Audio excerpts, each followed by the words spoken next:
நந்தம்பாக்கம் அருகே மணப்பாக்கத்தில் உள்ள தனியார் ஹோட்டலில் WSO சார்பில் தொழில்முறை மேம்பாட்டு கருத்தரங்கம் நடைபெற்றது. சென்னை நந்தம்பாக்கம் அருகே மணப்பாக்கத்தில் உள்ள தனியார் ஹோட்டலில் WSO சார்பில் தொழில்முறை மேம்பாட்டு கருத்தரங்கம் நடைபெற்றது. இந்த கருத்தரங்கிற்கு WSO அமைப்பின் தலைவர் கண்ணன் தலைமை தாங்கினார். சிறப்பு விருந்தினராக மத்திய அரசின் தொழிற்சாலை பாதுகாப்பு துறை பொது மேலாளர் EK ராஜ் கலந்து கொண்டார்.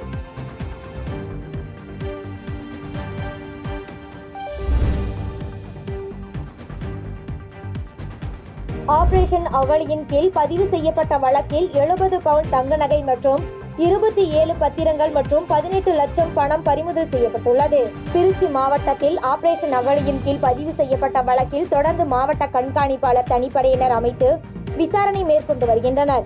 இந்நிலையில் தலைமறைவாக இருந்து வரும் சாத்தனூர் அண்ணாமலைக்கு தொடர்புடைய அலுவலகம் வீடுகளில் தனிப்படையினர் அதிரடியாக இரவு சோதனை மேற்கொண்டனர். அப்போது சாத்தனூர் ராஜ்குமார் வீட்டில் 17 பத்திரங்கள் ஆவணங்கள் கைப்பற்றப்பட்டுள்ளது. மேலும் மீனாட்சி என்பவரின் வீட்டில் 10 பத்திர ஆவணங்களும் 70 சவரன் தங்க நகை மற்றும் 18 லட்சம் ரூபாய் கணக்கில் வராத பணம் ஆகியவற்றை முத்தலீப் தலைமையிலான வருமான வரித்துறையினர் பறிமுதல் செய்து விசாரணை மேற்கொண்டு வருகின்றனர்.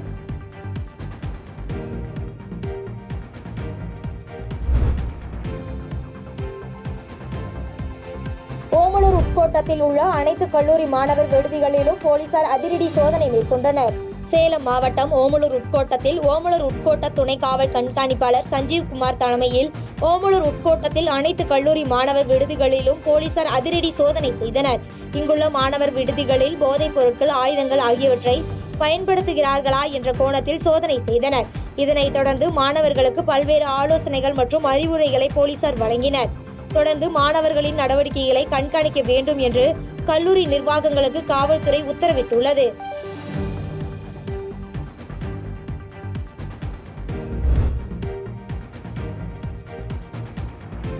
தூய்மை பாரத இயக்கம் சார்பில் மாநகராட்சி அலுவலக வளாகத்தில் தூய்மை பணியாளர்களுக்கு கண் காது பரிசோதனை முகாம் நடைபெற்றது. புதுக்கோட்டை மாநகராட்சி குடிநீர் வழங்கல் துறை மற்றும் டாக்டர் அகர்வால் மருத்துவமனை இணைந்து தூய்மை பணியாளர்களுக்கு கண் மற்றும் காது பரிசோதனை முகாம் நடத்தினர். இம்முகாமினை மாநகராட்சி மேயர் திலகவதி செந்தில், துணைத் தலைவர் லியாகத் அலி மற்றும் ஆணையர் நாராயணன் ஆகியோர் சிறப்பு அழைப்பாளர்களாக கலந்து கொண்டனர். இதனைத் தொடர்ந்து மாநகராட்சியில் பணிபுரியும் 400 தூய்மை பணியாளர்கள் பங்கேற்று கண் காது பரிசோதனை செய்து கொண்டனர்.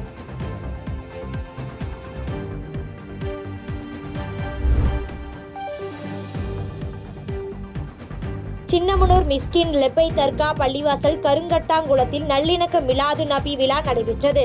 தேனி மாவட்டம் உத்தமபாளையம் தாலுகா சின்னமனூர் மிஸ்கின் லெப்பை தர்கா பள்ளிவாசல் கருங்கட்டாங்குளத்தில் சமூக நல்லிணக்க பேரவை ஜமாஅத்தே இஸ்லாமிய ஹிந்த் இணைந்து நடத்திய சமூக நல்லிணக்க மிலாது நபி விழா நடைபெற்றது. இந்நிகழ்ச்சியில் சகுபர் சாதிக் தலைமையில் நடைபெற்றது.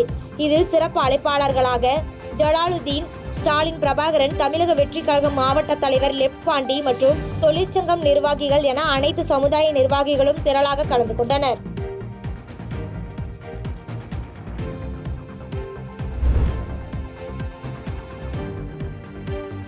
கேத்தி வளம் மீட்பு பூங்காவில் குப்பைகள் அனைத்தும் 100% மறுசுழற்சி செய்யப்பட்டு இயற்கை உரம் விற்பனைக்கு வைக்கப்பட்டுள்ளதாக பேரூராட்சி நிர்வாகம் தெரிவித்துள்ளது. நீலகிரி மாவட்டம் உதகை கேத்தி பேரூராட்சிக்கு உட்பட்ட பகுதிகளில் இருந்து குப்பைகளை லாரிகள் மூலம் கொண்டு வரப்படுகிறது.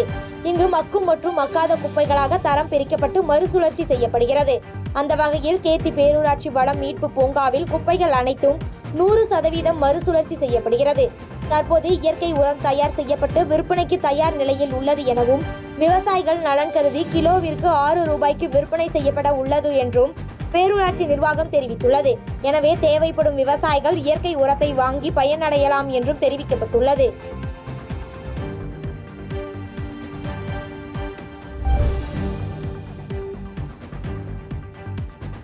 சங்ககிரி அருகே புது வளைவு அருந்ததியர் காலனியில் ஆக்கிரமிப்புகளை மீட்டுத்தர வலியுறுத்தி பொதுமக்கள் அதிகாரிகளிடம் வாக்குவாதத்தில் ஈடுபட்டனர். சேலம் மாவட்டம் சங்ககிரி அடுத்த தாதவராயன்குட்டை கிராமம் புதுக்காலனி அருந்ததியர் தெருவைச் சேர்ந்த 15 குடும்பங்களுக்கு ஆதி திராவிட நலத்துறை மூலம் இலவச வீட்டுமனை பட்டா வழங்கப்பட்டு வீடு கட்டி கொடுக்கப்பட்டது. இந்நிலையில் இந்த பகுதியில் 20 ஆண்டுகளாக பயன்படுத்தி வந்த பாதையில் ஒரு சிலர் முள்வேலி அமைத்து பாதையை ஆக்கிரமித்து உள்ளதாகவும் அதனை மீட்டு தர வலியுறுத்தி இருந்தனர். இதனைத் தொடர்ந்து வருவாய்த்துறையினர் மற்றும் நில அளவைத்துறையினர் சம்பவ இடத்திற்கு சென்று நிலத்தை அளந்து காட்டினர். அப்போது அதிகாரிகளுக்கும் மக்களிடையே வாக்குவாதம் ஏற்பட்டது. அளந்து காட்டினால் மட்டும் போதாது, அந்த இடத்தில் ஆக்கிரமிப்புகளை அகற்றி பொதுமக்கள் பயன்பாட்டிற்கு உடனே விட வேண்டும் எனவும் வலியுறுத்தினர்.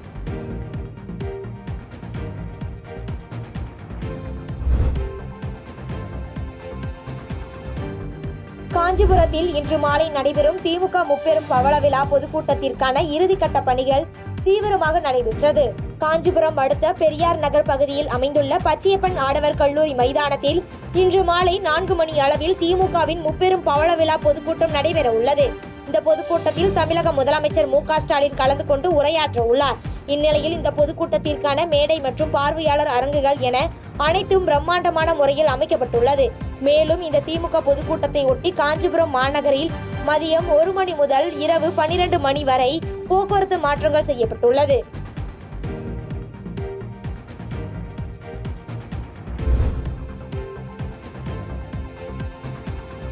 செங்கல்பட்டு மாவட்டம் மேலக்கோட்டையூர் குடிசை மாற்று வாரிய குடியிருப்புகளை கட்டுவதற்கு எதிர்ப்பு தெரிவித்து 500க்கும் மேற்பட்ட கிராம மக்கள் போராட்டத்தில் ஈடுபட்டனர். செங்கல்பட்டு மாவட்டம் மேலக்கோட்டையூர் ஊராட்சி காவல் குடியிருப்பு அருகே குடிசை மாற்று வாரியம் மூலம் சுமார் 1000க்கும் மேற்பட்ட குடியிருப்புகள் கட்டுவதற்கான பணிகள் மேற்கொள்ளப்பட்டு வருகிறது.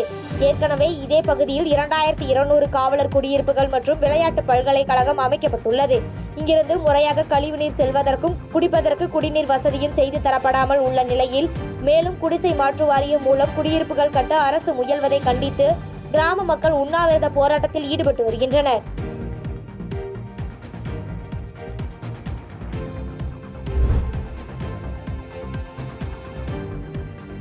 குன்னூர் பேருந்து நிலையம் அருகே கோழி கழிவுகளை நகராட்சி வாகனத்தில் ஏற்றும் இடத்தில் இருந்து சாலை முழுவதும் ரத்தம் சிந்துவதால் நோய் பரவும் அபாயம் உள்ளதாக பொதுமக்கள் குற்றம் சாட்டியுள்ளனர். நீலகிரி மாவட்டம் குன்னூர் நகர பகுதியில் பேருந்து நிலையம் அருகே உள்ள ஆட்டோ ஸ்டாண்ட் எதிரே நாள்தோறும் நகராட்சி வாகனம் மூலம் கோழி கழிவுகளை ஏற்றி செல்கின்றனர். அப்போது ஏற்றும் இடத்தில் கோழி கழிவுகளில் இருந்து சாலையில் ரத்தம் சிந்துவதால் துர்நாற்றம் வீசுவது மட்டுமல்லாமல் நோய் பரவும் அபாயம் உள்ளது. மேலும் அப்பகுதியில் இருந்து கழிவுகளை வாகனத்தில் ஏற்றிக்கொண்டு சாலையில் ரத்தம் சிந்தியவாறு வாகனம் செல்கின்றன.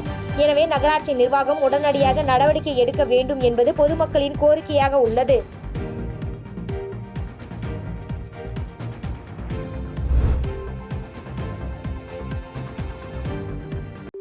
திருப்பத்தூர் அருகே பனை விதைகள் நடும் விழாவில் மாவட்ட ஆட்சித்தலைவர், மாவட்ட வன அலுவலர் ஆகியோர் பங்கேற்று பனை விதைகள் நடும் பணியை தொடங்கி வைத்தனர்.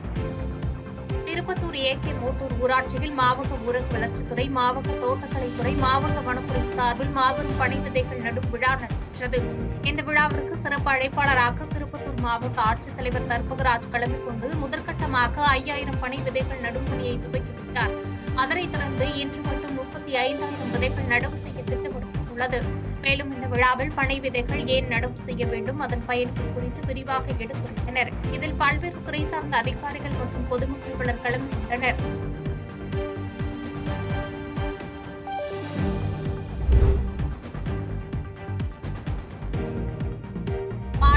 அருகே பிரசித்தி பெற்ற ஸ்ரீ சென்னகேசவ பெருமாள் கோவிலில் புரட்டாசி மாத உற்சவம் வெகு சிறப்பாக நடைபெற்றது. புரட்டாசி மாதத்தின் 2வது சனிக்கிழமையை முன்னிட்டு தருமபுரி மாவட்டத்தில் உள்ள அனைத்து பெருமாள் கோவில்களிலும் சிறப்பு அபிஷேகங்கள் நடைபெற்றது. இதன் ஒரு பகுதியாக பாலக்கோடு அருகே உள்ள ஸ்ரீ சென்னகேசவ பெருமாள் கோவிலில் சுமார் 5 லட்சம் மதிப்பிலான மலர்களால் சுவாமிக்கு அலங்காரம் செய்யப்பட்டு வழிபாடுகள் நடைபெற்றது. இந்த வழிபாடுகளில் சுற்றுவட்டார பகுதிகளைச் சேர்ந்த ஆயிரக்கணக்கான பக்தர்கள் நீண்ட நெடும் வரிசையில் சுவாமி தரிசனம் செய்தனர்.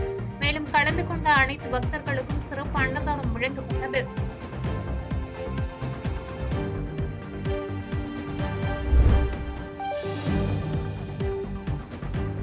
உலக இருதய தினத்தை முன்னிட்டு காரைக்குடியில் நடைபெற்ற விழிப்புணர்வு நடைபயணத்தில் ஏராளமானோர் பங்கேற்றனர். உலக இருதய தினம் இன்று நாடு முழுவதும் கடைபிடிக்கப்பட்டு வருகிறது. இதனை முன்னிட்டு காரைக்குடியில் தனியார் மருத்துவமனை மற்றும் காவல்துறையினர் சார்பில் விழிப்புணர்வு நடைபயண பேரணி நடைபெற்றது. காரைக்குடி கள்ளுக்கட்டு பகுதியிலிருந்து புதிய பேருந்து நிலையம் வரை நடைபெற்ற நடைபயண பேரணியில் பள்ளி மாணவ மாணவிகள், காவல்துறையினர், மருத்துவர்கள், தன்னார்வலர்கள் என சுமார் 200க்கும் மேற்பட்டோர் பங்கேற்றனர். இருதயத்தை பாதுகாக்கக்கூடிய வழிமுறைகள் குறித்த விழிப்புணர்வு வாசகங்கள் அடங்கிய பதாகைகளை பேரணியில் கலந்து கொண்டவர்கள் ஏந்தி சென்றனர்.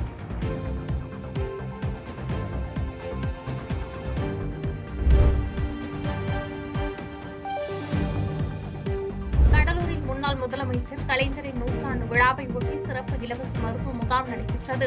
கடலூர் ஊராட்சிக்குட்பட்ட கோண்டூர் பகுதியில் தமிழ்நாடு முன்னாள் முதலமைச்சர் கலைஞர் கருணாநிதியின் நூற்றாண்டு விழாவை ஒட்டி சிறப்பு இலவச மருத்துவ முகாம் ஊராட்சி ஒன்றிய தொடக்கப்பள்ளியில் நடைபெற்றது. இம்முகாமினை கடலூர் சட்டமன்ற உறுப்பினர் ஐயப்பன் துவக்கி வைத்த நிலையில் பொது மருத்துவம், கண் மருத்துவம், பல் மருத்துவம் என தனித்தனியாக மருத்துவம் மற்றும் சிகிச்சைக்கான வழிமுறைகள் வழங்கப்பட்டன. இந்த முகாமில் பொதுமக்கள் பலர் கலந்து கொண்டு பயனடைந்தனர். மேலும் இந்நிகழ்வில் மருத்துவர் பிரவீன் ஐயப்பன் மற்றும் ஊராட்சி மன்ற துணைத் தலைவர் சாந்தி பழனிவேல் மற்றும் ஒன்றிய கவுன்சிலர் சுபாஷினி சீனிவாசன் ஆகியோர் கலந்து கொண்டு சிறப்பித்தனர்.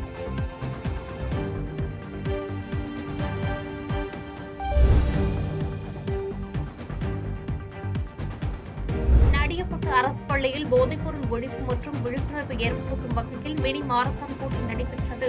கடலூர் மாவட்டம் நடிகப்பட்டு பகுதியில் உள்ள அரசு ஊராட்சி ஒன்றிய தொடக்கப்பள்ளியில் மாணவர் காவல்படை இன்று தொடங்கப்பட்டது. தொடக்க விழாவை ஒட்டி போதைப்பொருள் ஒழிப்பு மற்றும் விழிப்புணர்வு ஏற்படுத்தும் வகையில் மினி மாரத்தான் போட்டி நடைபெற்றது.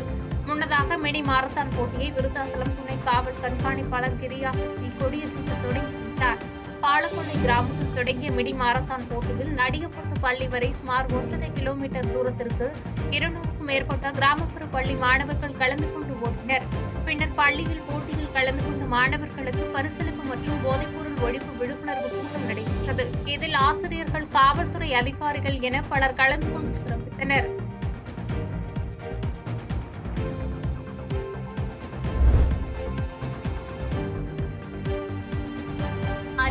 நடைபெற்ற ராபிஸ் நோய் தடுப்பு முகாமை மாவட்ட ஆட்சித்தலைவர் தொடங்கி வைத்தார். ராபிஸ் நோய் தடுப்பு தினத்தையொட்டி அரியலூர் மாவட்டத்தில் உள்ள நாய்களுக்கு ராபிஸ் தடுப்பூசி முகாமை மாவட்ட ஆட்சித்தலைவர் ரத்தனசாமி தொடங்கி வைத்தார். முன்னதாக காவல்துறையில் பணியாற்றும் நாய்கள் மாவட்ட ஆட்சியருக்கு வணக்கம் செலுத்தி வரவேற்றனர். முகாமில் ஏராளமான நாய்களுக்கு அதன் உரிமையாளர்கள் தடுப்பூசி செலுத்தி அழைத்து சென்றனர்.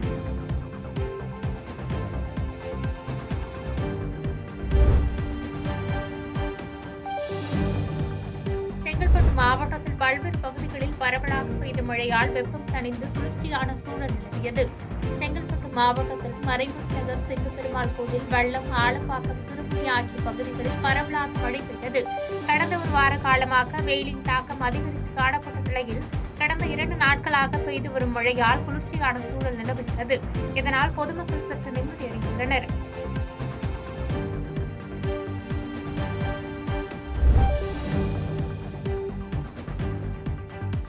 சேலம் ஓமலூர் ஒழுங்குமுறை விற்பனை கூடத்தில் தேசிய அளவிலான மின்னணு கொப்பரை ஏலம் நடைபெற்றது. அதிக விலையாக 1 கிலோ 133 ரூபாய்க்கும், சராசரி விலையாக 130 ரூபாய் 69 காசுக்கும், குறைந்த விலையாக 87 ரூபாய்க்கும் விற்பனையானது. மேலும் இந்த ஏலத்தில் 14,227 கிலோ கொப்பரை 17,26,091 ரூபாய்க்கு விற்பனையானது. இதனால் கொப்பரை உற்பத்தியாளர்கள் மகிழ்ச்சி அடைந்தனர்.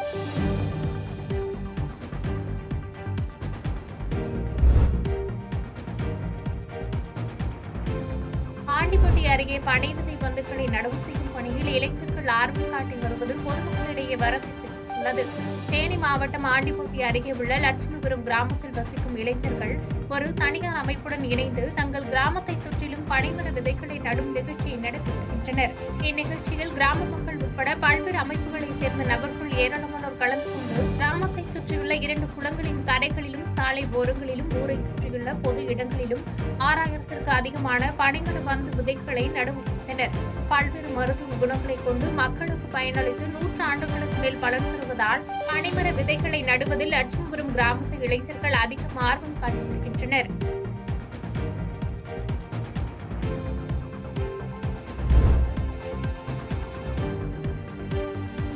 தூத்துக்குடி அரசு மருத்துவக் கல்லூரி மருத்துவமனை சார்பில் உலக இருதய தினத்தை முன்னிட்டு விழிப்புணர்வு பேரணி நடைபெற்றது. முன்னதாக இந்த விழிப்புணர்வு பேரணியை தூத்துக்குடி அரசு மருத்துவக் கல்லூரி மருத்துவமனை முதல்வர் சிவக்குமார் கொடியசைத்து துவக்கி வைத்த நிலையில் பேரணியானது மருத்துவமனையில் துவங்கி நகரின் முக்கிய வழிகளில் சென்று மீண்டும் மருத்துவமனை வந்தடைந்தது. இருதய நோய் குறித்தும் இருதய ஆரோக்கியத்தின் முக்கியத்துவம் குறித்த வாசகங்கள் அடங்கிய பதாகைகளை சுமார் 100க்கும் மேற்பட்ட செவிலிய மாணவர்கள் மற்றும் மருத்துவ மாணவர்கள் ஏந்தி கொண்டு கோஷமிட்டு விழிப்புணர்வு ஏற்படுத்தினர். பின்னர் இருதய மருத்துவத்துறை சார்பாக விழிப்புணர்வு நிகழ்ச்சி மற்றும் மருத்துவ மாணவர்கள், மருத்துவ செவிலியருக்கான இருதய விழிப்புணர்வு பற்றிய போட்டிகள் நடத்தப்பட்டது.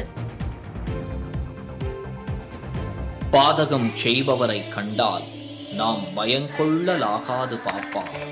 மோதி மிதித்து விடு பாப்பா, அவர் முகத்தில் உமிழ்ந்து விடு பாப்பா. அண்மை செய்திகளை உடனுக்குடன் தெரிந்து கொள்ள இணைந்திருங்கள் இயம்நாடு தொலைக்காட்சியுடன்.